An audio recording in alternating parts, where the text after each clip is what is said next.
Aqui, deixa eu botar para apresentar aqui. Eita, só um pouco mover.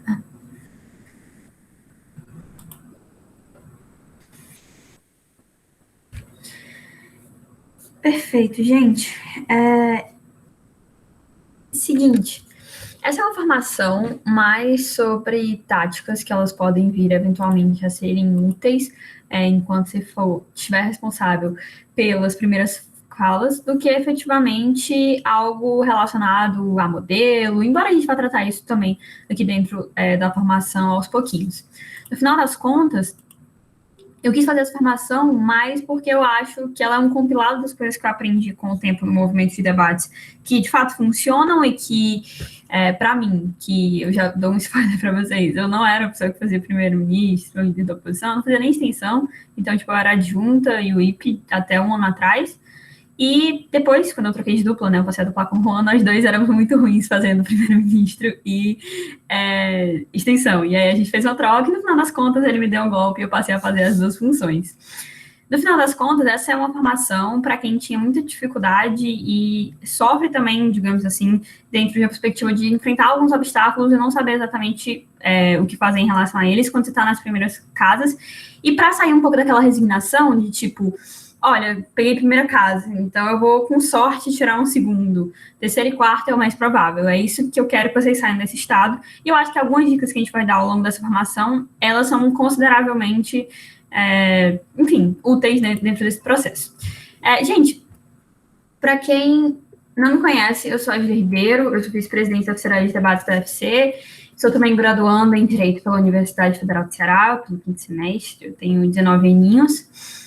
E eu sou campeã nacional pelo Open Brasil, sou campeã feminina de debates pelo Maria Curupaiti de 2020 e sou campeã latino-americana em língua espanhola, sem falar espanhol.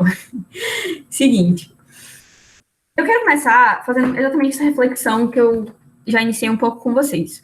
No final das contas, estar numa situação de primeiro-ministro ou de líder da oposição parece te dar algum tipo de desvantagem em relação às outras pessoas dentro do debate. A primeira desvantagem mais óbvia que todo mundo tem, e no início, quando você começa a debater, é realmente uma desvantagem muito grande, é o fato de que a gente tem menos tempo de preparação. Então, no final das contas, o resto do debate não tem só 15 minutos de preparação, ou 22, né, no caso do líder da oposição, enquanto você tem. Então, eu acho que isso é um problema, assim, uma desvantagem em relação às outras pessoas, em relação ao debate, mas que também é um problema sanável, como a gente vai ver ao longo desse módulo. Oportunidade de engajamento. O que acontece muito é quando você está ali no primeiro governo, na primeira oposição, e você fica se humilhando por POI, e as outras bancadas, elas não te reconhecem. Principalmente quando você vai para salas mais altas, às vezes isso também costuma acontecer. A menos que as pessoas tenham medo de você já, mas, enfim, a parte do pressuposto que isso é exceção da exceção da exceção. E no final das contas, a oportunidade de engajamento é menor, porque você não teve contato com os outros casos que vão vir ao longo do debate, às vezes as pessoas não aceitam os seus pontos de informação, e no final das contas, ainda que você tenha contato, sei lá, enquanto líder da oposição, com o caso do primeiro-ministro, você tem pouco tempo para racionalizar, digamos assim, aquela parte do debate. Para além disso, a gente também tem basicamente um alvo nas costas. Não é um grande mal, mas assim, é um grande vício que o movimento de debates tem hoje em dia, é chegar à segunda casa e dizer, olha, o debate até agora, ele não foi um debate tão relevante assim. Eu vou pegar e provar. E isso é uma coisa que aconteceu muito comigo quando eu comecei a fazer primeiras falas, que eu sentia que eu era esquecida. Tipo, as pessoas, as segundas casas, elas querem se tornar mais relevantes, e às vezes, para isso, elas jogam mesmo com o regulamento debaixo do braço, para fazer com que as primeiras casas, elas pareçam, digamos assim, menos relevantes para si, ou até mesmo, tipo, que os erros delas fiquem mais crassos. Então, principalmente no mundo de debate competitivo, que hoje em dia a gente esgotou boa parte das moções, e muitas moções, elas têm extensões nitidamente verticais, não necessariamente só horizontais, existe, digamos assim, esse passar de pernas das segundas casas em relação às primeiras casas, e principalmente o discurso de primeiro-ministro e de líder da oposição, tá? Seguinte, então eu resolvi fazer essa formação para que a gente, assim, a convite da Daça, né, para que a gente conseguisse superar esses medos aos poucos e também que a gente conseguisse entender como que a gente supera cada uma dessas desvantagens que eu conversei com vocês há pouco. Vamos lá. Primeiro de tudo, eu quero falar sobre organização de folha. Isso é algo que eu não vejo tantas pessoas tratarem, assim. Eu já vi algumas formações de PrEP dentro do movimento de debates, mas o que eu tô falando aqui não é sobre necessariamente você pegar e, enfim, colar algumas coisas ou fazer alguma coisa, tipo assim, muito fora do razoável. A organização de folha foi uma coisa que eu consegui descobrir, entre aspas, assim, quando eu li um documento que era o How to Break in a International Championship, alguma coisa assim, em que falava sobre isso, sobre como você deveria fazer a sua folha de preparação. E, honestamente, eu vou contar para vocês que quando eu estou em outras casas dos debates, em outras funções, eu costumo não preparar tanto a minha folha assim, mas quando eu faço tanto primeiro-ministro quanto líder da oposição, eu preciso de uma estrutura, porque eu sinto que essa estrutura ela me estimula a pensar melhor, e também que isso precisa começar, digamos assim, dentro de um trabalho de longo prazo mesmo. Quando eu trato sobre, sei lá, eu vou para uma semifinal, ou para o final, ou até mesmo para uma sala 1 da vida, no final das contas, é interessante que você não perca tempo, digamos assim, organizando a sua folha ou qualquer coisa do tipo, para que esses estímulos sejam colocados na hora. Até porque você é passível de você esquecer, ou de ficar mal feito, ou de você perder o tempo, assim, no melhor cenário possível. Então, a primeira coisa que eu acho que precisa ter nas folhas de todo mundo, acho que é a mais óbvia, é um espaço para moção e para infoslide, assim. E o que eu acho que entra principalmente dentro do InfoSlide. Eu sei que tem muita gente que não copia InfoSlide ou que não coloca dentro da sua folha. E só para deixar bem claro, eu realmente acho que se você vai fazer primeiras casas, é importante que você faça um prep time no computador. Eu sei que tem gente que é Highlander e consegue escrever no papel, etc e tal, mas o que eu tô falando aqui é mais ou menos ele acaba se aplicando mais a uma folha de preparação pelo computador, porque eu acredito que ditando você ganha mais tempo, e para além disso você consegue, digamos assim, se organizar um pouco melhor. No início é difícil, mas depois que você pega um pouquinho mais prática, você vai ver que existe uma vantagem muito compensatória em relação a você fazer esse tipo de preparação pelo computador em si, tá? E uma dessas coisas que, no caso, só se aplica, no caso, ao computador, em que você pode copiar e colar alguma coisa, é você copiar tanto a moção quanto o InfoSlide. Pode parecer besteira, mas tem muitos debates em que a gente enviesa para algo que o InfoSlide não era exatamente o que a gente queria, o que o InfoSlide exatamente queria que a gente fizesse, e no final das contas a gente fica meio que away em determinadas circunstâncias do debate por desatenção. Isso é muito mais passível de acontecer se você não anota o InfoSlide ou você deixa aquilo passar. Uma prova disso é que na semifinal do Open Brasil, eu e o Franco, a gente ficou com muito medo de ter caído pelo fato de que a gente não se atentou a, por exemplo, um detalhe do InfoSlide. Então, no final das contas, são coisas que a estimulação visual faz com que você, digamos assim, possa consultar mais aquele InfoSlide ao longo do debate, se ele não tiver, por exemplo, em uma, sei lá, uma aba, a parte do seu computador e sim na sua própria folha. Ou pelo menos, se você, é uma pessoa que prefere uma folhinha de papel, que você deixe essa moção e o InfoSlide à sua disposição na tela. Eu acho que isso é importante para que você tenha esse tipo de estímulo. Mas, para além disso, eu acho importante que você escreva e deixe um espaço, na verdade, né, já que a gente está falando sobre preparar a folha para a métrica do debate. Eu acho que a melhor forma de você conseguir achar casos vencedores, e isso é uma coisa importante, porque quando a gente começa a debater e a gente é a primeira casa, às vezes a gente quer muito fazer um feijão com arroz, tipo assim, a gente pega e vai pensando só avoado em argumentos, vai tentando raciocinar da maneira mais rápida possível, e muitas vezes o que faz com que aquele problema de a gente ser esquecida no churrasco, assim, a gente ser ignorado durante o debate, exatamente pelo fato de que provavelmente você não pensou em qual seria o debate matador, porque se você pensa no caso matador, quando você está na primeira casa, é muito mais difícil de se superar. E no final das contas, quando você começa pensando sobre o que realmente importa dentro do debate, ou qual é a métrica que eu posso jogar, no final das contas, isso acaba, digamos assim, dando uma afunilada em quais são os casos que realmente valem a pena você desenvolver. Então, um critério que eu acho que falta, às vezes, muito na gente é quando a gente não tem a seletividade, escolher o que a gente vai rodar. Porque a primeira casa é uma faca de dois gumes. Você tem tudo e, ao mesmo tempo, você tem que escolher. Então, começar pensando na métrica, para mim, é uma boa coisa, tá? Mas para quem não sabe o que é métrica, é basicamente qual é a balança que você quer escolher para o debate, certo? E para isso, eu vou fazer aqui alguns exercícios, com algumas moções, para que a gente consiga pensar mais diretamente. Essa é uma moção que tem: esta casa apoia uma norma social de abraçar a raiva no discurso público em vez de aspirar a objetividade desapaixonada.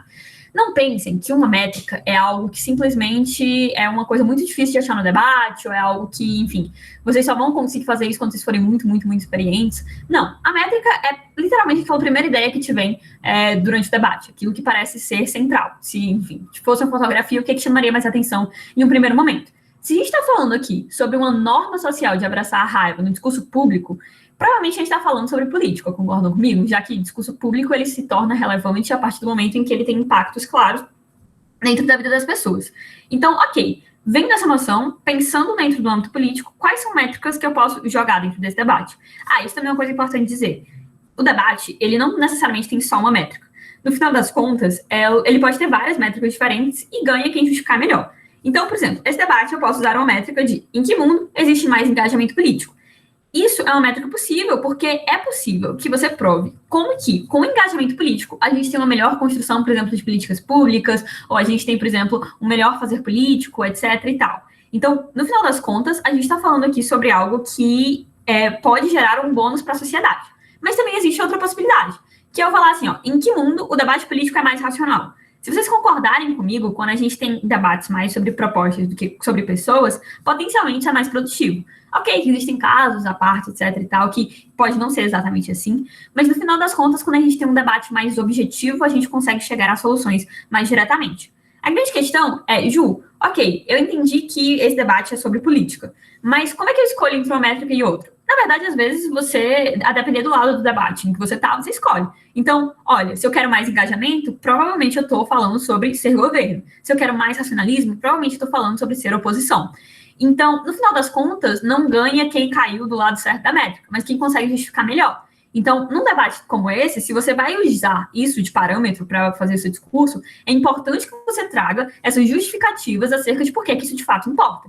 E eu realmente acho que isso é uma coisa que às vezes é difícil ou que pelo menos a gente deixa passar muitas vezes durante debates. Então, por isso que eu acho de verdade que às vezes a gente tem que começar o debate com literalmente uma folha em que tem escrito, ou tem escrito, sei lá, métrica, 2 pontos, ou que tenha, por exemplo, um sinalzinho em que a gente consiga identificar que ali é o espaço onde eu vou colocar a minha métrica. Quando você se obriga a fazer isso, isso passa a ser algo, digamos assim, que vem mais facilmente para você. Agora, é muito mais negativo se você pensa, por exemplo, numa métrica depois que você já construiu os seus argumentos. Porque às vezes você vai pensar, putz, perdi tempo em pensando em argumento que talvez não seja tão central assim.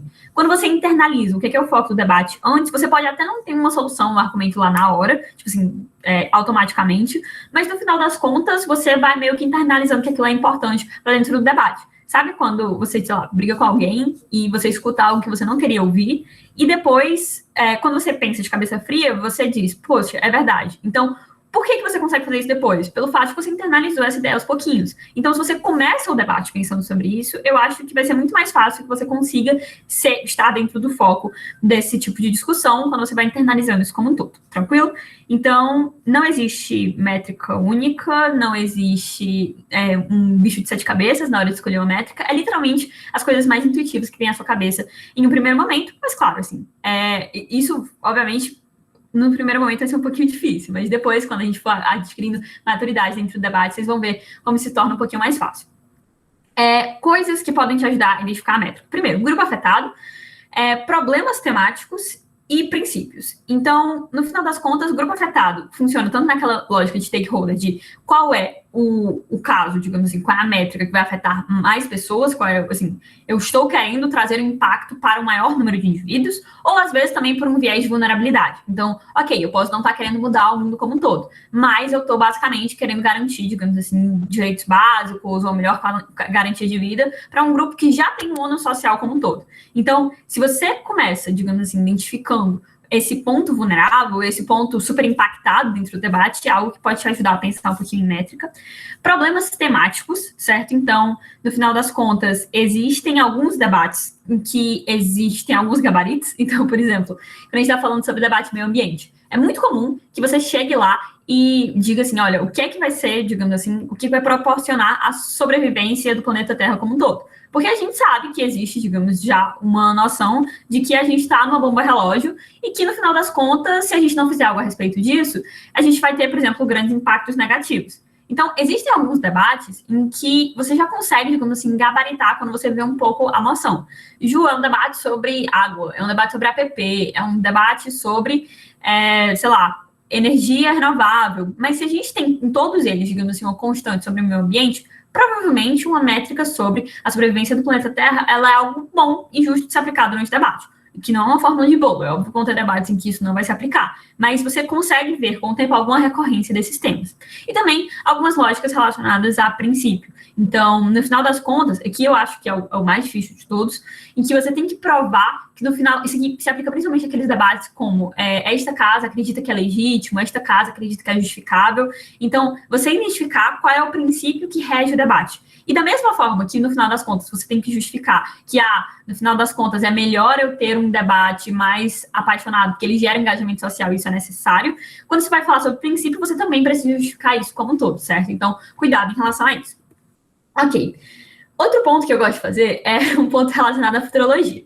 Toda vida, depois que eu termino de pensar na métrica, eu tento pensar sobre o que é mais intuitivo no caso das outras causas, certo? E aqui, tipo assim, literalmente, eu não quero que vocês construam um argumento ou qualquer coisa do gênero, mas que no final das contas, se vocês estivessem na oposição, qual seria o argumento, digamos assim, que vem mais rápido na cabeça de vocês? Aqui eu gasto, tipo, literalmente, pouquíssimo tempo, eu gasto lá uns 30 ou 40 segundos, porque é literalmente se eu conseguir pensar em alguma coisa.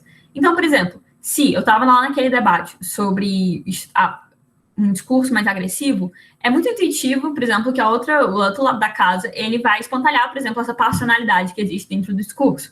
Então, eu já anoto aquilo. Não necessariamente para eu escrever já de cara uma pré-refutação, mas para eu entender qual é o ônus que eu lido dentro do debate. E isso é uma coisa muito importante para você se tornar relevante, como a gente vai falar um pouquinho mais ali na frente. Então, olha, se a gente está falando sobre uma ação como essa, de esta casa ativamente desencorajaria mulheres a terem filhos, a maternidade, digamos assim, dentro do ponto do governo, ela necessariamente, digamos assim, uma coisa bem óbvia a gente pensar quando a gente está na oposição, é que, olha, a maternidade ela é uma responsabilidade que limita, digamos assim, as possibilidades que você tem enquanto mulher. Então, ser uma mulher que tem um filho, provavelmente é uma mulher que vai ter menos tempo livre, etc e tal, e como que isso é um ônus em cima da própria figura feminina. Mas, para além disso, a gente também pode falar sobre a noção de que, olha, uma pressão social já extremada, ela acontece para que as mulheres elas sejam mães. Então, isso são coisas, digamos assim, que estão muito dentro do senso comum, e vocês notam que aqui eu não estou fazendo um argumento, eu não estou querendo dar plausibilidade, não estou querendo dar um frame ou qualquer coisa do gênero, mas são coisas, assim, bem intuitivas que você consegue pensar quase que automaticamente quando você vê a noção. Então, cuidado, assim, cuidado não, né? É legal que vocês façam esse tipo de exercício exatamente para que vocês consigam trazer uma noção de refutação integrada dentro do discurso de vocês. Então, ter ciência do que o outro lado da casa vai trazer, para além de uma noção de métrica, que já é o que a gente fez no primeiro passo, é interessante porque você consegue orientar o seu discurso a partir disso. No final das contas, se o seu discurso ele for bom, mas se ele for descolado do que o restante do debate está fazendo, ainda que, sei lá, o seu caso, ele fosse o caso matador, e, sei lá, as outras duplas, elas fossem boas, você ainda tem, digamos assim, esse ônus de engajar, e assim, eu acho que sempre você tem que jogar no seguro, então nunca espere o pior das suas duplas, das outras duplas do debate. Então, já ir antecipando, digamos assim, esse caso, de uma maneira, tipo, super célere, de escrever, tipo, uma frase desse tamanho, assim, com 5, 4 palavras, é algo que, digamos assim, ajuda para que você já vá mentalizando dentro dessa perspectiva. E já vou falar porque isso, de fato, funciona dentro de uma lógica de construção de argumento. E, para além disso, você deixa sempre um espaço para sua argumentação. Então, deixar espaços separados, como, tipo, e aí você deixa lá o espaço para o nome do seu argumento, etc e tal, e você já vai colocando as caracterizações ali embaixo. Eu realmente também recomendo que vocês peguem e acabem, digamos assim, separando em tópicos o que vocês vão dizer, porque eu acredito que isso acaba cobrando de vocês que vocês construam mais coisa. Então, no início, quando eu fiz a minha primeira folha, tá, eu até tenho ela aqui. Depois, se vocês quiserem, eu posso mandar o documento em algum grupo. Mas ela era, tipo assim, gigante. Ela tinha muito espaço para argumento. Ela tinha, tipo, sei lá, umas 5 perguntas para cada argumento. E, no final das contas, aqui eu me forçava, digamos, a pensar um pouco mais. Obviamente, eu saí um pouco desse estágio com o tempo, porque, no final das contas, você vai entendendo o que é que realmente funciona com um pouquinho de disciplina e treino quando você vai fazendo primeira casa. Mas, no final das contas, ter essa primeira experiência em que eu tinha essa cobrança de, pelo menos, responder a determinadas perguntas, e que eu identifiquei com o tempo que as melhores eram no caso, por que que isso é verdade, por que que isso é relevante, por que que isso é mais relevante do que o que potencialmente as outras pessoas podem trazer. Então, toda vida eu tenho, digamos assim, dentro de cada um dos meus argumentos, 3 tracinhos em que eu falo um pouco sobre isso, sabe? Assim, não falo um pouco, mas em que eu já coloco ali, eu já me cobro quando eu vejo aqueles 3 tracinhos de saber, olha, meu argumento ele só está completo quando eu respondo, pelo menos minimamente, a esses 3 pontos. E eu acho que isso é algo muito relevante para fins de organização, porque muitas vezes aquele problema do despreparo que a gente falou lá no comecinho, ele faz com que a gente se desorganize em termos de discurso. E isso já é um ponto que você vai ter que lidar se você for uma das primeiras pessoas a falar, querendo ou não, porque você tem menos tempo de organização, mas você já prepara isso previamente, você já tem uma estruturação sobre como que essas coisas vão acontecer durante o seu discurso, eu acho que isso é potencialmente mais produtivo. Mas ok, passando à organização de folha. Ah, não, ainda tem aqui. Então, assim, eu botei as 3 perguntas, né? Por que que isso importa para o debate? Como que isso acontece? E o que muda no seu mundo? Então, vocês podem notar que tem as 3 perguntinhas que elas sempre vão me fazer, primeiro, tá dentro do debate, assim, provar por que que aquilo de fato acontece, quais são as razões pelas quais aquilo acontece. Então, sei lá, é muito comum que às vezes em debates o pessoal fale, você faz 7 minutos sobre uma construção muito top, que é uma coisa que é muito óbvia que vai acontecer, aí chega uma outra pessoa e fala, mas esse problema ele não nasce só disso, ele nasce de outras coisas. Então, assim, se você caracteriza mais por que é que você está ligado, por exemplo, ao objeto da moção, potencialmente você vai ter, digamos assim, uma maior facilidade. Então, esse como eu acho que é muito importante. E também, por que isso importa dentro do debate? Então, são as 3 perguntinhas que eu realmente aconselho fazer. Sobre essa parte de organização de folha, como eu estava falando para vocês, eu já tive muitos modelos de folha e com o tempo eu fui adaptando qual era o melhor para mim. Mas, de verdade, assim, se eu não tivesse começado a fazer um modelo de folha em um primeiro momento, provavelmente eu só seria uma debatedora desorganizada, que organizava as coisas de uma maneira, tipo, totalmente sem padrão, e que eu me perdia muito dentro dos meus discursos. Então, se vocês começam a fazer isso agora, vocês vão notar que no início é muito difícil, e que vocês vão ficar tentando completar, etc e tal, mas que não vão conseguir. Mas, com o tempo, você vai notando o que realmente é essencial, e você vai se acostumando a ter um pensamento, digamos assim, mais ágil, quando você se cobra já previamente acerca disso. Tranquilo.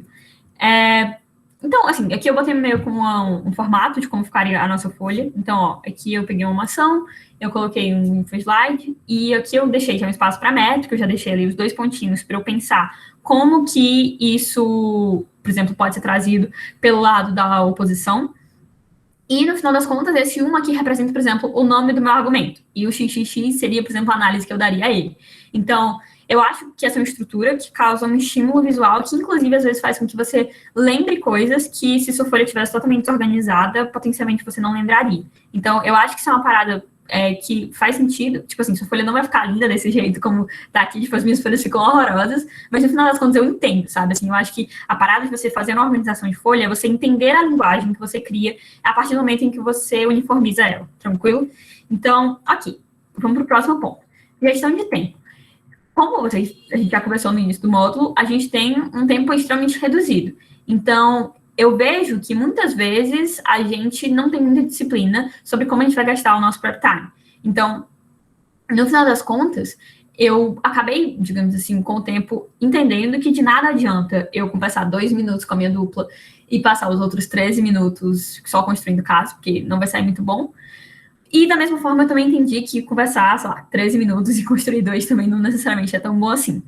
No final das contas, e eu realmente tive essa experiência. No latino-americano, que eu não falava espanhol, eu e o Franco, a gente falava por 3 minutos e o resto a gente só digitava. Então, era uma coisa assim meio traumática, porque você tem muita insegurança quando você não tem, tipo, a outra pessoa da sua dupla não compreende 100% do que vai ser seu caso, porque você não teve tanto tempo para explicar. No final das contas, você tem medo de rodar uma coisa assim totalmente alheia dentro do debate. E principalmente para quem é iniciado, eu acho que isso é uma tática, digamos assim, um pouco perigosa, quando você conversa de menos e anota demais, tá? Então, ok. Eu acho que isso se divide em 3 partes, eu acho que são 3. Mas, primeiro, é o tempo para pensar sozinha. Então, geralmente, eu sugiro de 2 a 5 minutos. Eu acho 5 minutos muito. Então, eu sugeriria que, tipo, de 2 a 3, ou no máximo 4, eu acho 5 minutos realmente muito tempo. Porque esse primeiro momento em que a gente fica pensando sozinho, e é o momento que a gente vai completar, por exemplo, na nossa folha, qual é a métrica, qual é os outros pontos, e qual é, por exemplo, o caso que eu tenho aqui para construir. Esse seria o tempo que você, digamos assim, estaria anotando essas coisas na sua folha, em que você pensa sozinho. E, real, eu acho que isso é uma coisa importante de dizer para iniciado, porque eu acho que até, sei lá, 8º mês de debate, eu não sabia que a gente não passava o prep time inteiro conversando, assim, eu e a Isabela, a gente passava o prep time inteiro, e era extremamente desesperador. Então, se você não tira um tempo para pensar sozinho, tira um tempo para pensar sozinho. Ok. Para além disso, escutar a sua dupla primeiro. Acho que isso é uma coisa muito importante quando você faz primeiras falas. Assim, acho que também é legal, se você for fazer extensão, você fazer isso, mas quando você faz primeiras falas, eu acho imprescindível. Por quê? Exatamente pelo ponto de eu achar que é importante que a primeira coisa que você pense durante o debate seja a métrica. Porque, no final das contas, o que a sua dupla vai te falar, ela é uma coisa que não foi você que pensou, então a sua capacidade de assimilação, provavelmente, ela vai demorar um pouquinho mais do que aquelas suas próprias ideias. Então, é interessante que sua dupla comece falando primeiro, exatamente para que você consiga, digamos assim, já ir racionalizando e já ir pensando, digamos assim, sobre aquele caso que ela quer que você rode. Então, no final das contas, escutar a dupla primeiro, eu acho que é algo que te dá mais segurança e que, inclusive, dá uma possibilidade, um floreado na mente, quando você tá ali, sei lá, nos 3, 5 primeiros minutos do prep time, e não necessariamente você tem uma pressão de, tipo, tenho que escrever agora, porque eu já vou discursar, etc e tal. Então, assim, eu realmente recomendo que vocês sempre escrevam durante o prep time, inclusive durante a conversa, mas no final das contas, quando você escuta essa dupla primeiro, em um momento, digamos assim, mais tranquilo da preparação, você pode ampliar o seu processo de assimilação e, inclusive, fazer trocas com ela, sabe? Assim, é uma coisa que eu gosto muito de fazer com as pessoas que eu duplo, de dizer assim, eu acho muito massa isso que você está dizendo, mas, assim, eu acho que a gente tem que prestar atenção em tal coisa ou tal coisa. Então, eu acho que isso é uma coisa importante de se fazer, certo? Então, escutar a sua dupla primeiro, antes de você falar qual é o caso que você pensa, etc e tal. E até mesmo, assim, quando eu acho que dá até um bônus, porque eu concordo um pouco com a parada de que quem fala primeiro tem um maior poder de autoridade em termos de escolha de caso. Eu não sou ditatorial, tipo assim, eu literalmente, se você disser, Julia, a gente vai rodar isso, eu vou dizer, ok, vamos rodar isso.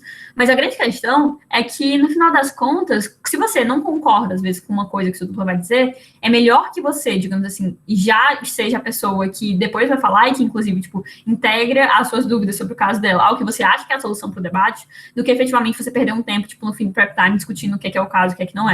Então, eu acho que falar depois dá uma posição de vantagem para você. E eu acho que se você está fazendo primeiro-ministro ou líder da oposição, isso é uma coisa que você precisa, tá? Ok. Escrever durante a conversa, como eu estava conversando com vocês, assim, eu conheço muita gente que, tipo, pega e fica com a caneta assim e tal, assim. Ok, eu realmente acho que tem pessoas que são mais evoluídas dentro do movimento de debates do que eu, mas eu realmente acho que quanto mais você escreve, mais estruturado é o seu discurso, ou pelo menos com mais oportunidade você tem de se debruçar sobre as suas anotações, para você conseguir organizá-las da melhor forma possível, é algo bom.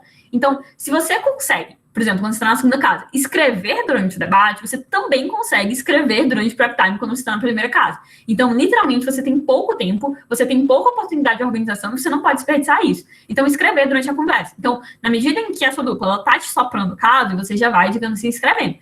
Júlia, não gostei do caso. Ainda assim, escreva, sabe? Eu acho que é algo relevante, porque você pode pegar e apagar, se você é bem honesta. Ou se você tiver no folha, você pode pegar e fazer um xão. Então, assim, acho que anotar isso é algo que é bom e que, inclusive, assim, a gente sabe que, na medida em que você escreve, você aprende mais do que se você estivesse só ouvindo. Então, você materializa mais aquela ideia. Eu acho que é uma parada importante e bem útil de você fazer. E, para além disso, você tem um tempo apenas para escrever. Eu não acho que esse tempo tem que ser grande, tá, gente? Porque quando esse tempo fica grande, assim, principalmente dentro de uma lógica de pessoas menos experientes e de pessoas mais inseguras, tipo, eu me coloco nisso, eu tenho um pouco de medo de rodar casos quando eu passo, digamos assim, muito tempo só eu com os meus divertidamente, sabe? No final das contas, é interessante que o máximo de troca que você conseguir pensar, adiantamentos do caso da outra bancada, tipo assim, conseguir refinar o caso de vocês com a sua dupla, eu acho que é uma parada legal. Mas só não dá para não ter tempo para escrever, tipo assim, de jeito nenhum. Eu diria que 3 minutos também é demais. Eu diria que para você tirar um tempinho só para você escrever, você pegaria 1 e 2 minutos para que você consiga, tipo, estruturar o seu discurso. Porque isso é uma coisa que eu já vou deixar claro. Assim, você não vai conseguir escrever tudo quando você estiver fazendo primeiro-ministro ou líder da oposição. Assim, não dá. Você tem que usar gatilhos mentais para deixar as coisas, digamos assim, um pouquinho mais claras. Mas, no final das contas, você tem que ter um tempo para pensar em como você vai sistematizar esses gatilhos mentais. Então, eu acho que é uma parada que realmente é importante. Então, se você nunca tira um tempo para escrever, tira 1 minuto, tira 2 minutos, conversa com a sua dupla já antes. Então, deixar, digamos assim, isso claro para que você tenha mais oportunidade de organização. Então, como eu falei, você não vai conseguir escrever tudo, então, tipo, lidem com esse ônus. Às vezes, tipo, por muito tempo eu gostei muito mais de fazer extensão, porque eu consigo, tipo, literalmente digitar 3 páginas de discurso. Agora, quando eu estou na primeira casa, eu consigo digitar, tipo, 1,5 e, tipo, e é muito feio, eu tenho vários espaçamentos muito doidos, etc e tal. Mas é algo que, tipo assim, se você não se cobra demais além da conta, você consegue, é aquele negócio que eu tava falando pra você consegue entender a linguagem que você utiliza pra, digamos assim, te estimular mentalmente durante o debate, e não necessariamente você ficar só lendo, digamos assim, em voz alta. Tranquilo? Ok. Agora acho que a parte mais importante desse módulo é sobre se tornar relevante dentro do debate, como não ser esquecido. E para isso, eu acho que tem algumas coisas que podem ajudar vocês. Primeiro, relevância ela está baseada em 2 princípios para mim, que é a execução, então quão bem você faz um discurso, e uma noção de estratégia. E essas coisas, elas se veem antes e durante o debate, tá? Seguinte, antes do debate, para mim, você tem que estudar, tipo, de verdade. Se você quer ser um debatedor de salão, de, tipo assim, campeonatos em que as pessoas, elas vão ver você como destaque em relação às outras pessoas, seja em relação aos outros iniciados, seja em relação às outras pessoas da sua sociedade de debates, eu acho que você tem que se dedicar. Então, se você acha que você vai chegar numa sala de debate sem saber nada e ir muito bem, ok, tipo, pode acontecer. Eu conheço casos em relação a isso. Então, mas assim, eu acho que é muito mais difícil você traçar esse tipo de caminho do que quando você, digamos assim, se informa. Então, fazer case file, eu acho que é legal, mas eu não vou mentir, eu não faço case file, tipo, de jeito nenhum. Desde que pararam de ter temas em campeonatos, que eu acho que é, tipo, talvez quase ninguém aqui tenha pegado temas em campeonatos ainda, mas depois que isso acabou, tipo, acho, às vezes você precisa ter uma disciplina muito grande para você ficar fazendo isso constantemente para cada torneio. Então, no final das contas, para mim, você pode fazer isso vendo notícia. Então, assim, eu geralmente uso, sei lá, eu sigo página de jornal no Instagram, que é o básico, mas também no Telegram, e aqui eu vou fazer propaganda porque eu sou da UFC, né? E a gente chama o Telegram. Tem vários bots de vários jornais diferentes que ficam mandando, tipo, durante o dia. Então, às vezes, você não precisa nem abrir a matéria, assim. É interessante que você abra, obviamente. Mas, no final das contas, você consegue, digamos assim, ter um fornecimento de conteúdo, às vezes nem que seja pela notificação do seu celular. Tem gente que baixa também G1, essas coisas eu acho legal. E também entender que, às vezes, para você consumir conteúdo de qualidade, você não precisa só ter uma parada séria. Então, você não precisa só ler jornal ou assistir, sei lá, Jornal Nacional, coisa do tipo. Por exemplo, uma das minhas fontes favoritas de informação, por algum tempo, foi o Gregor News, que é do Gregor do Vivier, tipo, é bem legal, porque eu acho que principalmente para debate competitivo, como existe sempre uma opinião e uma crítica implícita do Gregor, eu acho muito massa, mas depois que, foi até o Nicholas que me mostrou, que é um talk show que tem na Netflix que chama Patriot Act, que é muito legal, tipo assim, é muito legal, tem temas muito diversos. Tipo, eu lembro que, tipo, uma vez eu consegui testar uma moção e eu fiz um case sobre cricket, que é uma coisa totalmente aleatória, pelo fato de que eu tinha assistido um episódio muito massa desse cara. Então, tem uma parada meio que de humor, meio engraçadona, e tem umas opiniões muito fora da caixa, assim, não só tão esquerda vibes, não estou criticando esquerdas, tá? Pelo amor de Deus, longe de mim fazer isso, mas existem coisas que ampliam, digamos assim, a sua maneira de pensar, e eu acho que isso é massa. Tipo assim, às vezes é incômodo você ler jornais que não necessariamente são aquilo que você concorda, mas consumir esses conteúdos de uma maneira mais interativa, acho que é uma parada legal e importante. Então, assim, se você quer ter bons primeiros ministros, você precisa se informar. Mas, para além disso, você precisa treinar, tá? Então, principalmente, tipo, literalmente, você precisa treinar primeiro governo. Se você ainda não se convenceu disso, eu digo, primeiro-ministro. Se você não se convenceu disso, mesmo se você não seja primeiro-ministro, é importante que você treine. Então, fazer treinos de organização de discursos. Então, por exemplo, por muito tempo, eu fiz um treino que ele era totalmente tantando as ideias, que era, tipo, eu pegava e eu via uma moção e eu fazia uma preparação e eu gravava o meu PM. Aí depois eu deixava passar, tipo assim, um dia, aí no dia seguinte eu fazia um tempo de preparação para o outro lado do debate, escutava o meu PM e fazia líder da oposição. Então, eu acho que esse tipo de coisa é uma coisa que, assim, ajuda com o tempo a você saber o que você vai fazer durante o treino. Então, essa parada de você pensar mais rápido, de você conseguir organizar a sua folha e achar qual é o parâmetro que funciona para você, são coisas que efetivamente acontecem quando você treina e quando você treina só. Mas mais importante do que isso, gente, eu acho que é extremamente essencial que você treine prep time. Tipo, se vocês não treinam prep time, eu realmente acho que vocês deveriam fazer isso daqui pra frente. Que é você pegar, chamar a sua dupla, e vocês pegarem moções variadas, e vocês terem basicamente uma conversa estendida de prep time. Então, vocês irem, assim, sem tanta pressão, irem entendendo o que vocês fariam se vocês fossem discursar naquele debate. Então, ir analisando quais são os casos possíveis, assim, com bastante calma, como se fosse, digamos assim, um prep time ad eterno, sabe? Eu acho que isso ajuda tanto em termos de você conseguir ganhar mais familiaridade com a sua dupla. Então, hoje o movimento de debate é um movimento de pessoas deserdadas, então ninguém tem dupla fixa praticamente hoje em dia. Mas, para além disso, eu acho importante que você faça isso para que você consiga enxergar os debates sem ter o debate materialmente, sabe? E isso é uma coisa que, se você for primeiro-ministro e for líder da oposição, são paradas que realmente ajudam com o tempo. E, para além disso, além de toda essa perspectiva de organização de discurso e tudo mais, eu acho que quanto mais você treina, mais similaridades entre os debates você vai achar. Tipo, literalmente, o que eu conversei com vocês. No final das contas, a gente tem um movimento meio saturado hoje em dia, em que a gente tem emoções que elas se repetem. E, tipo, não são necessariamente só as emoções pelo fato de o movimento estar saturado, mas porque existem assuntos que têm, de fato, similaridades. Então, lembra que eu falei para vocês, por exemplo, sobre achar métricas para debate de meio ambiente ser uma coisa parecida? Existem, digamos assim, similaridades também em relação a outras coisas. Então, por exemplo, eu peguei aqui um exemplo. Existem 3 moções aqui. Primeira, esta casa se juntaria a Stonewall. Esta casa apoia a criação de grupos semelhantes à Globe Game na América Latina. E esta casa lamenta o uso de violência e depredação da propriedade e manifestações contra a violência policial nos Estados Unidos. Esse primeiro é o que teve no Queer Open, que Stonewall é basicamente um grupo de justiceiros contra pessoas que praticam violência de gênero, como um todo, assim, violência relacionada à orientação sexual, etc. e tal.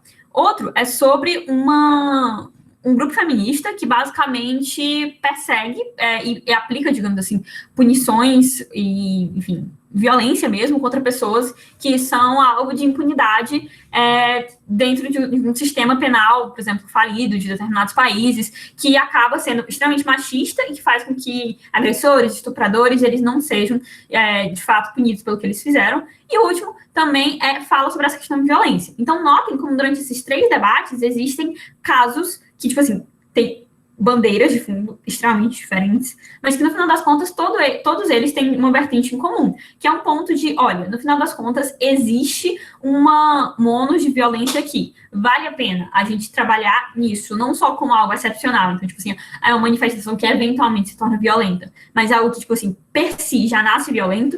Então, assim, existem casos principiológicos, existem casos relacionados a pragmatismo, existem casos relacionados a, enfim, a um direito de separação desses grupos como um todo, que são úteis dentro de todos esses debates. Então, no final das contas, ainda que você esteja falando sobre temáticas diferentes, a estratégia não necessariamente vai ser tão diferente assim durante essas 3 argumentações. Então, eu realmente acho que se você for treinando e você for indo para torneio, etc e tal, ou pelo menos pegando similaridade com essas moções, sei lá, num treino estendido de prep ou coisas do tipo, você tem uma possibilidade de achar essas similaridades. Pode parecer, assim, não tão intuitivo no primeiro momento quando eu tô conversando isso com vocês, mas com o tempo vocês vão ver que, tipo assim, é muito claro como alguns debates, eles se parecem, tá? E tá tudo bem, assim, não achem que, não, o debate se parece, que lixo, assim, eu vou debater de novo. Não, você já tem uma similaridade com uma estratégia que é parecida com a que você precisa usar naquele debate, então você já tem uma vantagem em relação às outras pessoas. Então, use isso ao seu favor, tá?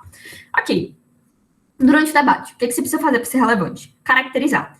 Gente, primeira casa, como eu falei para vocês, ela constantemente é alvo de viradas de mesa, de, enfim, ser superada, etc e tal, ou até mesmo de ser desconsiderada, assim.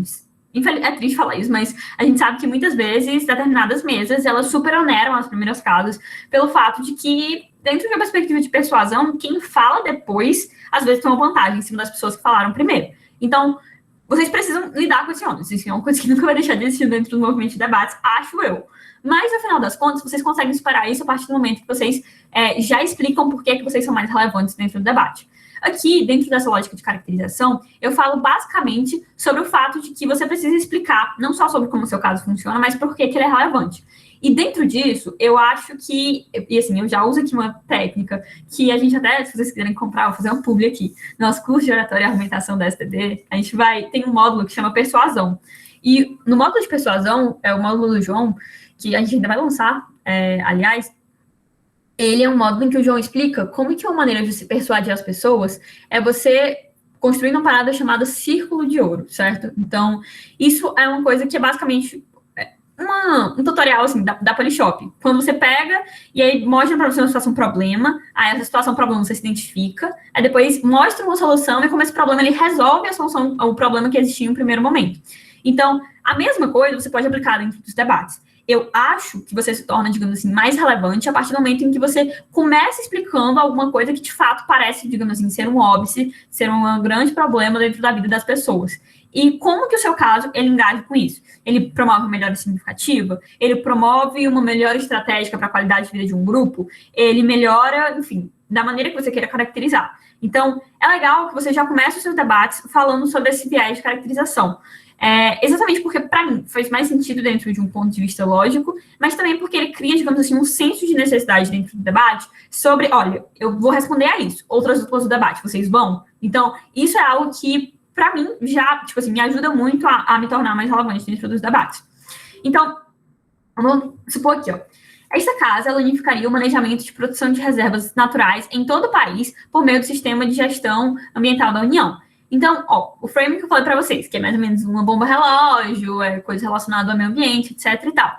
Então, se eu crio uma necessidade, certo, relacionada ao fato de que, no final das contas, a gente precisa fazer algo a respeito, senão, sei lá, nós, ou as gerações futuras, ou até mesmo dentro de uma perspectiva de responsabilidade ambiental, não existe outra solução. Tipo assim, se você construir, por exemplo, olha, que hoje a gente consome muita coisa, a gente produz muito lixo, a gente não consegue renovar as nossas fontes de energia, etc e tal. E você ir construindo, digamos assim, quão caótico é esse cenário, potencialmente você cria um senso de necessidade dentro do debate que você criou estrategicamente porque você vai responder. Então, assim, claro, você não vai criar uma caracterização que você não consegue responder. Eu mesma, semana passada, fiz isso num debate que a gente estava tendo.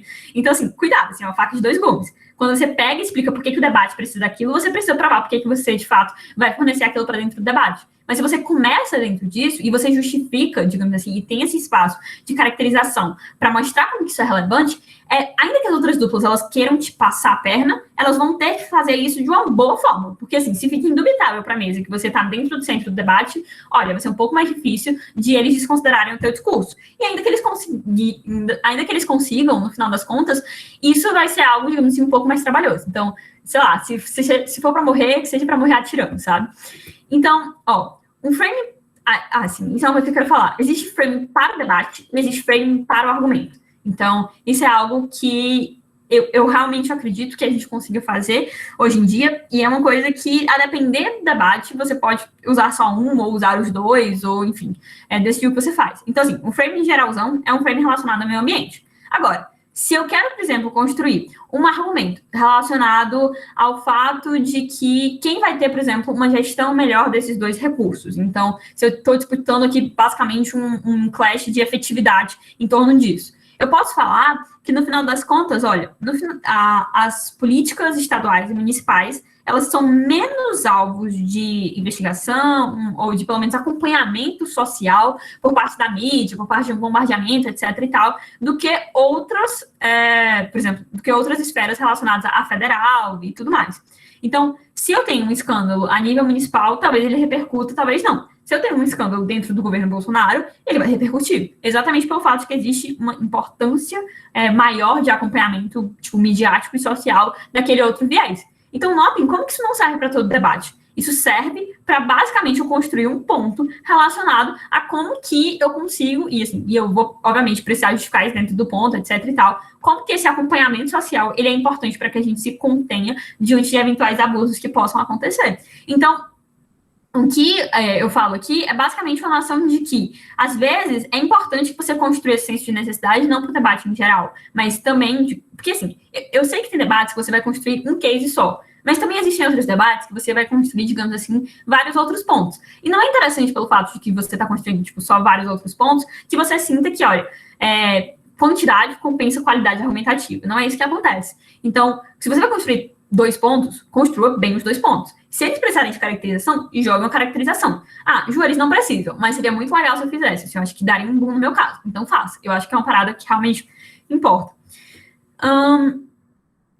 Isso é uma coisa que eu vou falar com vocês agora. Debate de medida, certo? Então, aqui entra um pouquinho sobre modelo e coisas do gênero, assim, como eu falei para vocês, não é uma formação necessariamente de competência, de, tipo, passo a passo do que você tem que fazer para você ser um primeiro-ministro, até porque é uma formação de primeiro-ministro e líder da oposição, então, assim, tem coisas que são próprias de cada um dos dois, eu não posso entrar nessas particularidades, mas debates de medida são coisas que, digamos assim, eles parecem bastante centrais. Então, Debate de medida, para quem não sabe, tá? É basicamente quando a gente está discutindo uma política pública, quando a gente está discutindo uma medida que um país vai fazer em relação ao outro, uma coisa que o movimento feminista vai implantar, ou qualquer coisa do gênero. Então, são aqueles debates como esta casa apoia, ela implementaria, ela revogaria, ela advogaria por políticas X, certo? Então, o que ela faria diante disso?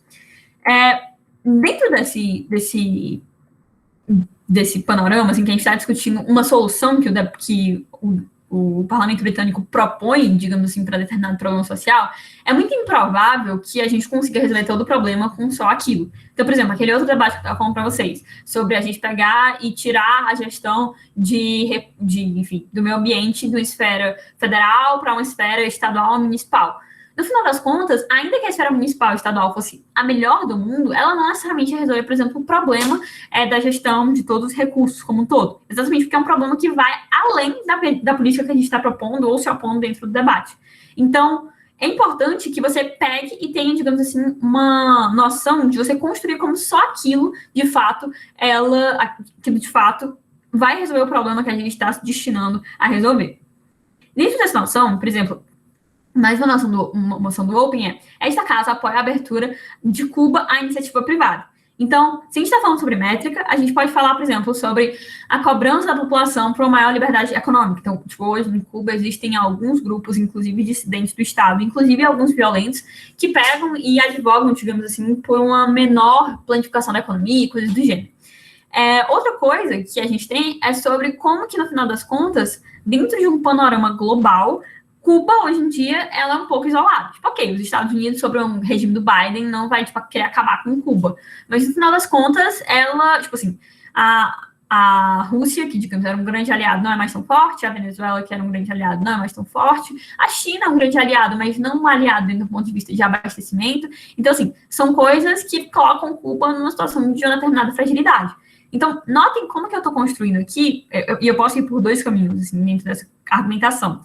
Como que, no final das contas, essa é uma medida, digamos assim, o problema ele é tão grande que a gente precisa ter uma medida, ainda que ela não resolucione tudo, ou eu também posso, por exemplo, comparar em relação às outras opções que existem no debate. Então, Ju, eu não vou ficar vendendo estatal, eu vou só, por exemplo, abrir o capital privado de uma maneira gradual em 30 anos. Tipo assim, por que isso não é suficiente? É por conta dessa cobrança e essa não capacidade de a gente entregar para a população que a gente quer, é por conta, por exemplo, dessa noção de relações do ponto de vista geopolítico, que elas se tornem cada vez mais fluidas ao longo dos anos, e que a gente entrar e estender esse ponto de vulnerabilidade que o Cuba está vivendo com o tempo é algo ainda mais problemático. Então, assim, existem potenciais justificativas e maneiras de você falar, olha, por que essa medida, ela de fato é necessária. Então, seja comparando com as outras coisas que são possíveis dentro do debate, ou seja mostrando, olha, esse problema é tão grande que ainda que eu não resolva tudo, no final das contas é importante que eu tenha essa medida, sabe? Ou jogar, assim, dentro do seguro. Então, notem que isso só faz com que essa medida ela pareça mais atrativa dentro do debate a partir do momento que eu construir toda essa caracterização em torno disso. Então, eu realmente acho que debates de medidas são debates vocês precisam justificar as coisas muito bem. Mais do que provar um super impacto, mais do que provar, enfim, coisas que, enfim, vocês acham que vão mudar a chave do mundo, etc e tal. No final das contas, se vocês provam que o mundo precisa dessa virada de chave, o impacto que vocês vão causar a partir daquilo vai ser um pouquinho mais facilitado. Então, sempre, digamos assim, prestem atenção sobre isso. Para além disso, durante o debate, pré-refutações. Eu sou contra pré-refutações, tá? Tipo, eu acho que tem gente que faz isso bem, mas, de novo, eu não sou uma Pokémon evoluída no mundo dos debates. Então, eu acho que muitas vezes o que acontece quando você está em primeira casa é que você joga uma pré-refutação de 30 segundos e depois vem uma bancada oposta de 7 minutos e ela constrói de uma forma muito mais rebuscada e, tipo, a sua pré-refutação ela fica parecendo um patinho, sabe? Assim, uma coisa que não é relevante dentro do debate ou que, ainda que você tivesse uma boa sacada, se você faz isso de forma isolada durante o seu discurso, tipo, no comecinho ou no final ou de uma maneira jogada, provavelmente aquilo vai ser desconsiderado, ainda que você esteja certo, sei lá, factualmente ou coisas do gênero. Então, tome cuidado em relação a isso. Eu acho que, no final das contas, se você está em primeira posição, em primeiro governo, trazer pré-refutações não é uma boa, tá? E, Ju, o que é que eu faço? Tipo, o que eu vou fazer a partir disso?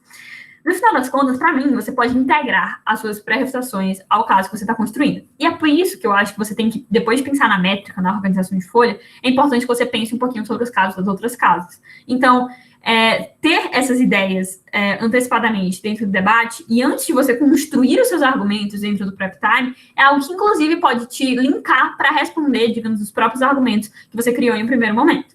Então, aqui eu botei uma ação, tá? Ela foi uma ação de um treino da semana passada, da UFC, em que essa legislação de segurança do emprego é tipo uma super CLT. Tipo, a gente vai dificultar que os médios e pequenos empresários e os grandes também, enfim, todo mundo que despeçam menos pessoas. Então, tipo, a gente vai criar, digamos assim, um maior atribuição de carga para as pessoas que fizerem isso. A gente, digamos assim, vai ser muito caro demitir, vai ser muito caro contratar. Então, é uma legislação que ela dá uma possibilidade para as pessoas como um todo terem uma maior estabilidade dentro do seu local de trabalho. Mas, óbvio que isso tem um preço. Se eu estou no primeiro governo, e eu já adianto, por exemplo, o caso potencialmente da primeira oposição, que é o mais óbvio dentro desse debate, que é a noção de que, olha, se eu estou pegando e criando um sistema hermeticamente fechado, digamos assim, para eu contratar e despedir pessoas, eu estou tornando esse sistema menos acessível e, com o tempo, as outras formas, assim, o pessoal vai querer contratar de uma maneira, enfim, adversa. Então, eu vou querer dar um incentivo para informalidade ou coisas do gênero como um todo. Isso é algo muito óbvio dentro do debate. Assim, se, tipo, a primeira oposição não roda isso, é porque a primeira oposição dormiu no ponto. Mas isso é um case que, de fato, é relevante. Mas, sabendo disso, certo? Eu posso falar sobre uma coisa de maneira super rápida. Então, tipo assim, eu botei aqui uma pré-refutação que eu faria. Então, olha, a primeira oposição, ela pode falar que essa medida ela gera informalidade. Mas, na realidade, no mundo deles, a gente banaliza a precarização, que é a piora das relações de mercado de trabalho, nas relações de trabalho. E essas relações, elas se desregulamentam cada vez mais. Então, eu posso jogar, assim, durante o meu discurso. Mas notem como que isso é, tipo assim, potencialmente frágil. Porque, se eu tô falando aqui, no mundo deles, o que vai acontecer não é o que eles que eles vão passar 7 minutos construindo mesmo. Vai ser, sim, uma banalização das relações de trabalho. E a mesa vai ficar, tipo, tá, mas, tipo assim, qual é a plausibilidade disso? Compare isso um pouco melhor. Então, se você, literalmente, está pegando um pedacinho que você não vai analisar profundamente, isso parece, digamos assim, muito mais vulnerável para a mesa julgar. Agora, se você está querendo construir um case de empoderamento social, por exemplo, sobre a necessidade de eu ter uma reparação histórica para com a classe trabalhadora, e você pensando, digamos assim, que a primeira oposição ela vai tratar sobre um caso que não é exatamente o caso que você acredita que é dentro do debate, inclusive são, tipo, métricas diferentes, mas você quer ter alguma resposta a isso. Então, você pode jogar dessa forma, no início do seu discurso, como eu falei, e ter esses problemas de análise e de ser levado, de fato, como relevante para dentro do debate, ou você pode anexar isso, por exemplo, dentro do seu caso. Então, por exemplo, se eu estou construindo um caso sobre apatia trabalhista e sobre como que as pessoas como um todo, elas estão muito limitadas por conta de uma mentalidade que se vende, de que essa conquista de direitos é algo que já é insuportável, etc e tal. E como que essas pessoas, estando mais apáticas, elas são mais passíveis de, no final das contas, terem um menor desenvolvimento, para as pessoas como um todo terem uma menor capacidade de resistir a determinadas opressões ou determinadas retiradas de direitos, eu posso, no final dessa minha construção, que já era um caso que, sei lá, eu estava querendo construir, pegar e jogar a minha pré-refutação. Então, olha, embora o que a oposição esteja falando seja uma noção ligada a, olha, como que a gente vai aumentar a informalidade, a partir do momento em que eu tenho uma noção de uma desregulamentação, que ela é simplesmente aceita pelas classes sociais, que elas estão apáticas,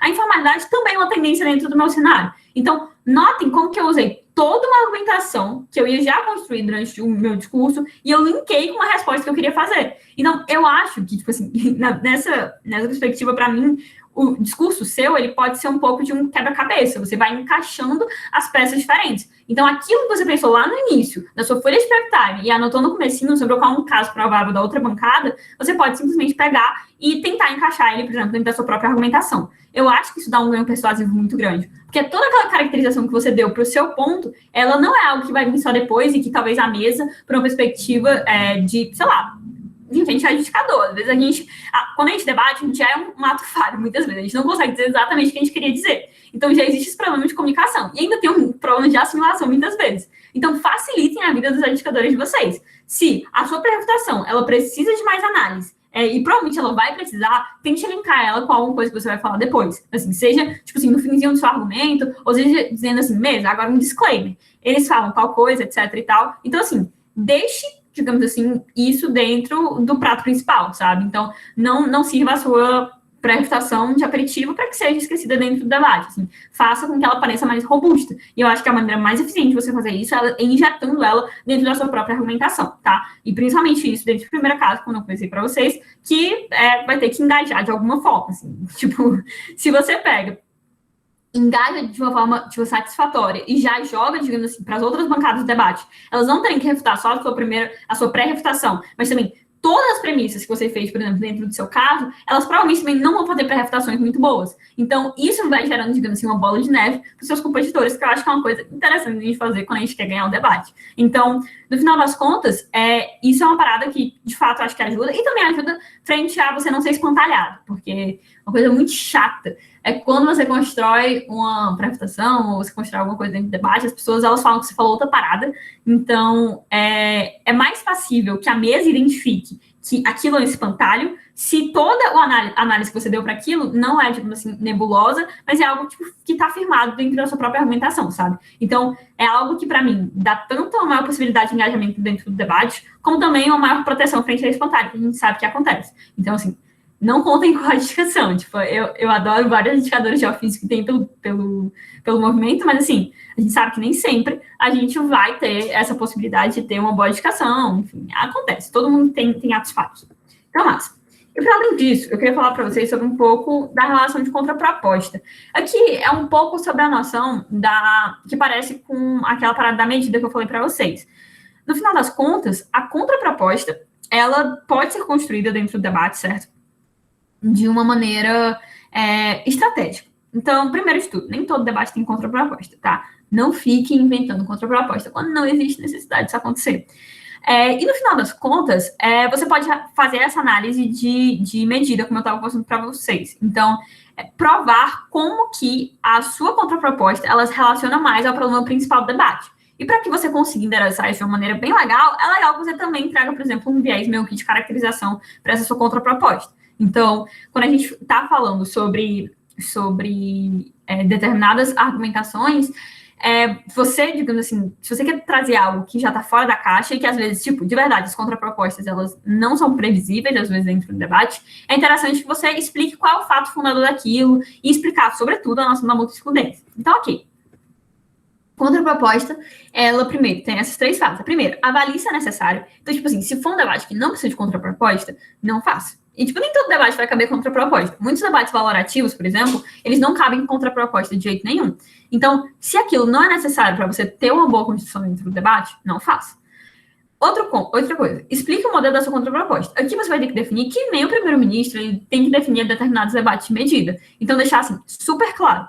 E, para além disso, indicar uma ação de mútua excludência. Então, isso é uma coisa, assim, super relevante vocês fazerem, porque esse é, digamos assim, um erro que eu vejo mais comum, principalmente em iniciado, que é você ter uma boa ideia de uma contraproposta, que, de fato, é uma contraproposta que ela se propõe a resolver o mesmo problema que a medida que a gente está debatendo, mas, no final das contas, ela não é anulável com as outras coisas. Então, assim, crie essa noção, digamos assim, de necessidade. Então, às vezes, a gente cria até artificialmente, tipo, aqueles debates sobre o movimento ambientalista deveria fazer tal coisa versus tal coisa. Ok, que, tipo assim, quando tem versus, não é exatamente como outra proposta. Mas vamos supor que não tivesse.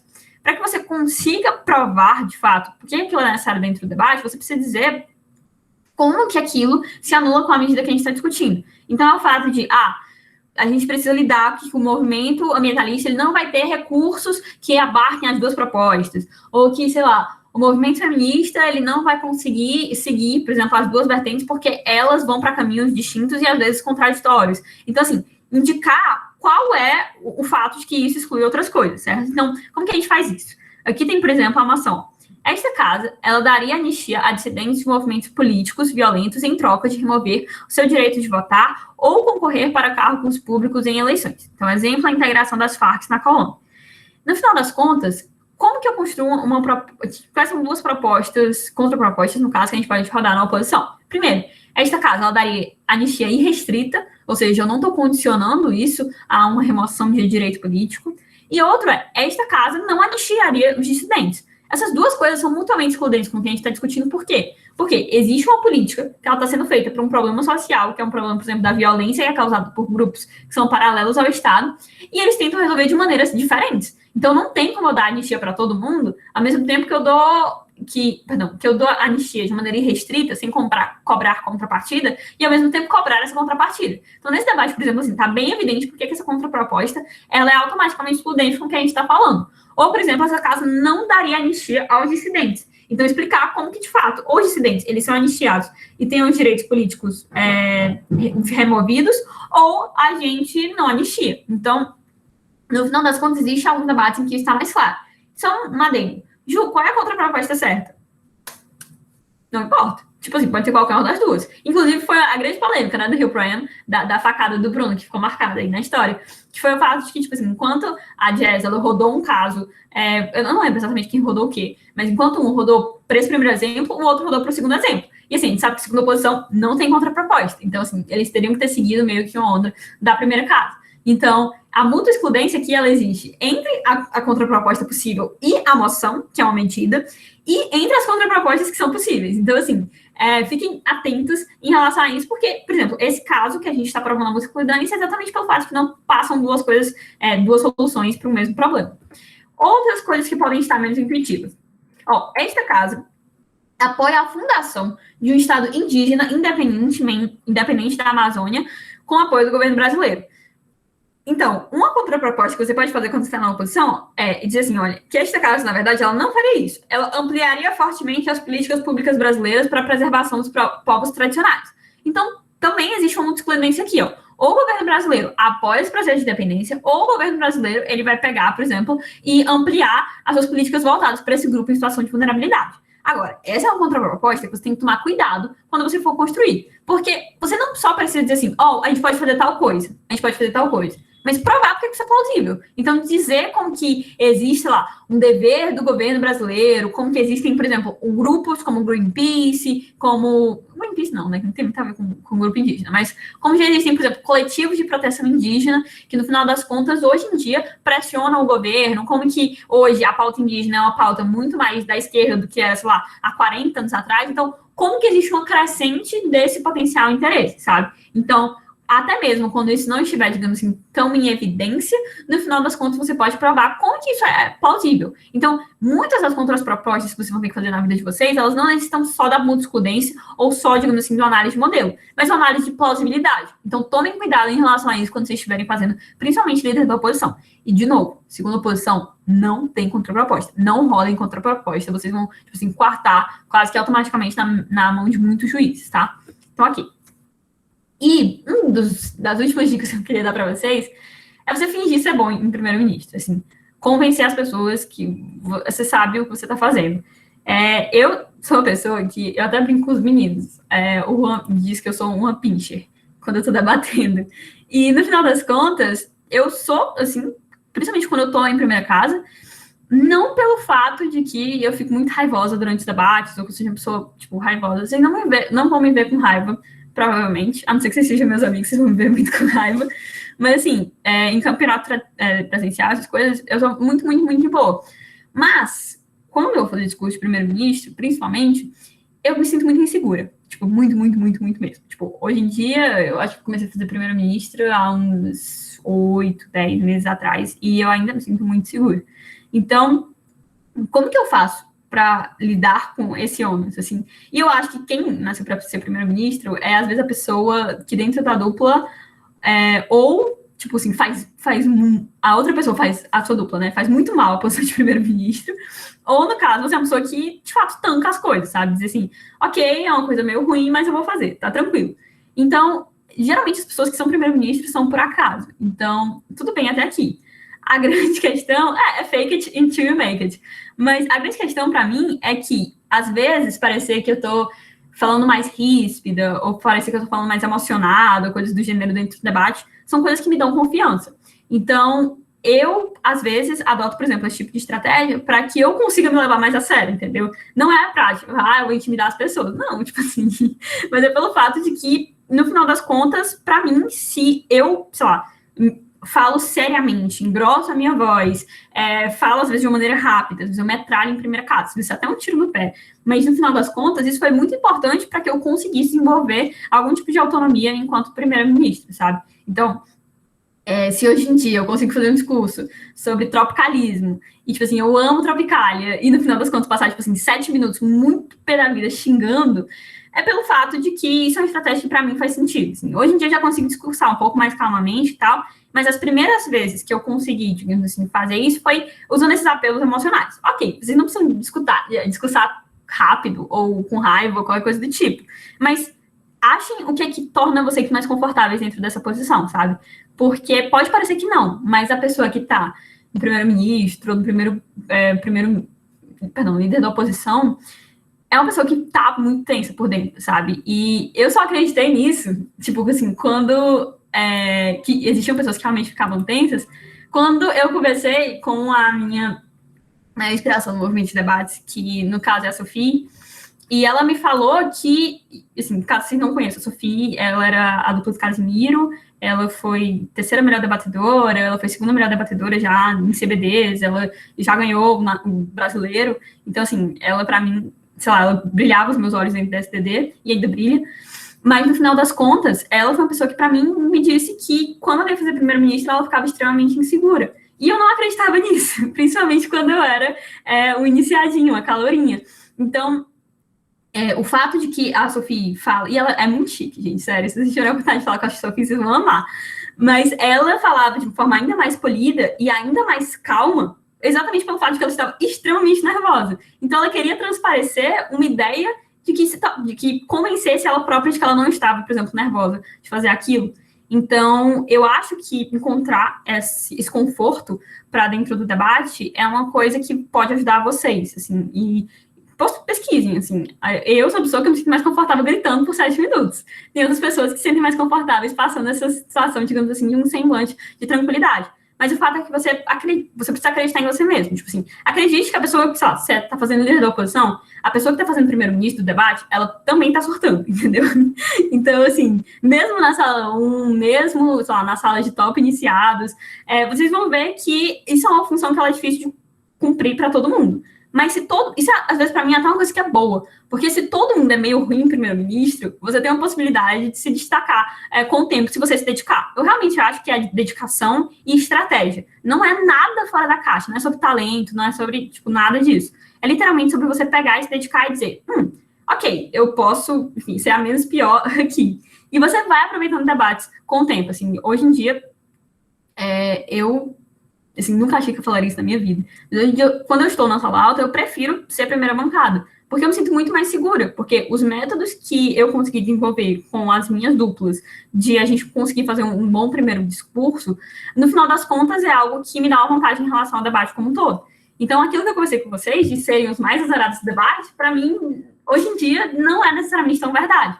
Então, você tem mais chance de escolher o melhor caso do debate. Tipo assim, você não vai ser secado em relação às outras duplas, porque obviamente ninguém fala antes de você. E você pode escolher o que você quer rodar. Então, às vezes tem determinados debates que eles têm casos matadores. E o caso matador, ele é potencialmente mais desenvolvido quando você tá numa primeira casa e já consegue adiantar isso. Então, é uma sensação muito legal você secar as outras pessoas dentro do debate e é uma oportunidade única, assim, sendo bem honesto.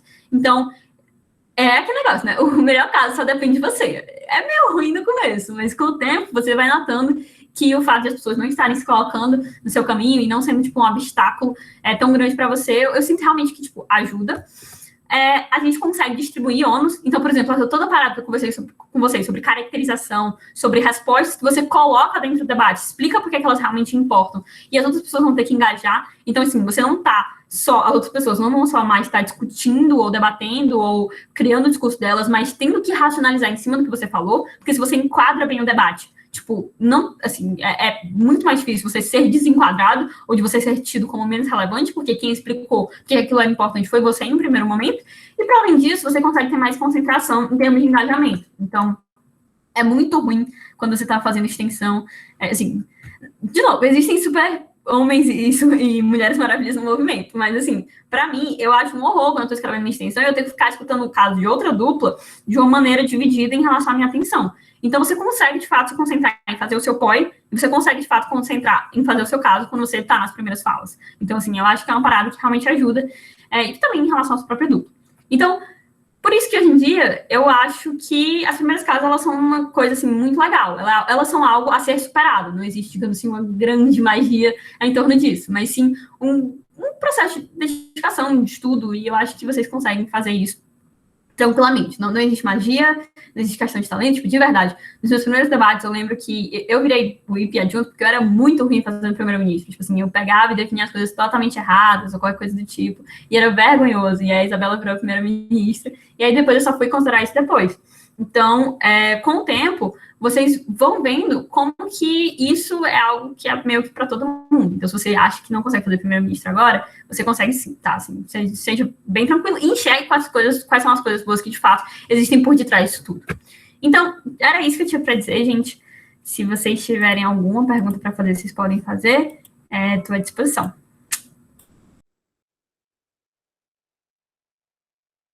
Julinha,